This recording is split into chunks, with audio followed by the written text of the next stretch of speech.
श्री गुरु चरित्र अध्याय 3। सिद्ध मुनि और नामधारक का संवाद। श्री गणेशाय नमः। अध्याय 2 में सिद्ध मुनि ने नामधारक को गुरु और शिष्य की कथा का विस्तार से वर्णन किया था, जिसे सुनकर नामधारक अत्यंत संतोष के साथ पुनः विनती करने लगा। जय हो सिद्ध मुनि, आप हमारे उद्धारक हैं। मेरे मन में जो संदेह था वह आज आपने दूर कर दिया। आपके कारण मुझे सब कुछ प्राप्त हो गया है। आज मैं आनंद के सागर में डूब गया हूँ और मुझे परम तत्व की प्राप्ति हुई है। आपने मुझे श्री गुरु की महिमा का जो ज्ञान दिया, उससे मेरा मन आनंदित हो गया है।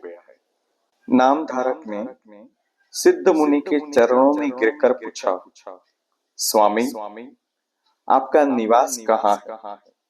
आप नित्य आहार में क्या ग्रहण करते हैं? अब से मैं आपका दास हूँ। कृपा निधि सिद्ध मुनि ने अपने शिष्य को गले लगाया, आशीर्वाद दिया और अपना वृत्तांत सुनाने लगे। जहाँ जहाँ श्री गुरु निवास करते हैं वहाँ चमत्कार होते हैं। यदि तुम मेरे आहार के बारे में पूछते हो तो जान लो कि गुरु का स्मरण ही मेरा नित्य आहार है। श्री गुरु चरित्र की महिमा ही हमारे लिए अमृत पान है। हम सदा उनके गुरुओं का सेवन करते हैं। ऐसा कहकर उन्होंने नामधारक को ग्रंथ दिखाया।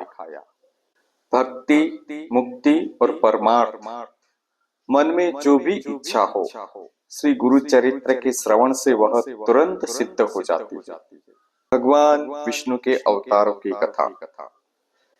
सिद्ध मुनि ने आगे बताया कि कलयुग में मनुष्य के उद्धार के लिए भगवान विष्णु ने विभिन्न अवतार धारण किए। जब जब धर्म की हानि होती है और अधर्म बढ़ता है, तब तब भगवान भक्तों की रक्षा के लिए अवतार लेते हैं। उन्होंने मत्स्य, कूर्म, वराह, नरसिंह, वामन, परशुराम, राम और कृष्ण अवतारों की तुकमें महिमा सुनाई। राजा अम्बरीश और दुर्वासा ऋषि की कथा। सिद्ध मुनि ने राजा अम्बरीश की कथा शुरू की। राजा अम्बरीश भगवान विष्णु के महान भक्त थे और एकादशी का व्रत पूरी निष्ठा से करते थे। शास्त्र के अनुसार एकादशी के अगले दिन पारणा करना अनिवार्य होता है, यानी भोजन करना अनिवार्य होता है। एक बार दुर्वासा ऋषि उनकी परीक्षा लेने के लिए द्वादशी के दिन यानी एकादशी के अगले दिन उनके घर पधारे। राजा ने उसका स्वागत किया। दुर्वासा ऋषि स्नान और संध्या वंदन के लिए नदी पर गए, लेकिन जानबूझकर पारण यानी भोजन का समय बीतने तक वापस नहीं आए। राजा अम्बरीश धर्म संकट में पड़ गए। व्रत की रक्षा के लिए उन्होंने केवल तुलसी दल और तीर्थ ग्रहण करके पारण किया। जब दुर्वासा ऋषि वापस आए तो वे अत्यंत क्रोधित हो गए कि अतिथि के भोजन से पहले राजा ने पारणा कैसे किया।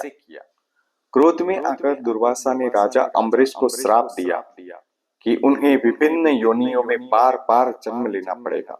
भगवान विष्णु का भक्त वात्सल्य प्रेम। अपने भक्त की रक्षा के लिए भगवान विष्णु स्वयं वहां प्रकट हुए।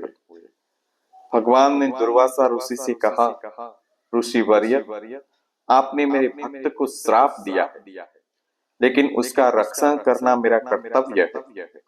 इसीलिए आपके श्राप को मैं स्वयं अपने ऊपर लेता हूँ और पृथ्वी पर स्वयं अवतार धारण करूंगा। दुर्वासा ऋषि महाज्ञानी थे। उन्होंने मन ही मन सोचा कि भगवान का यह अवतार लेना जगत के कल्याण और दुष्टों के संहार के लिए हितकारी ही होगा। भगवान ने भक्त अम्बरीश के बदले स्वयं 10 अवतारों का श्राप स्वीकार किया ताकि पृथ्वी का उद्धार हो सके। जय गुरुदेव दत्त। अवधूत चिंतन गुरुदेव दत्त। अध्याय 3 समाप्त।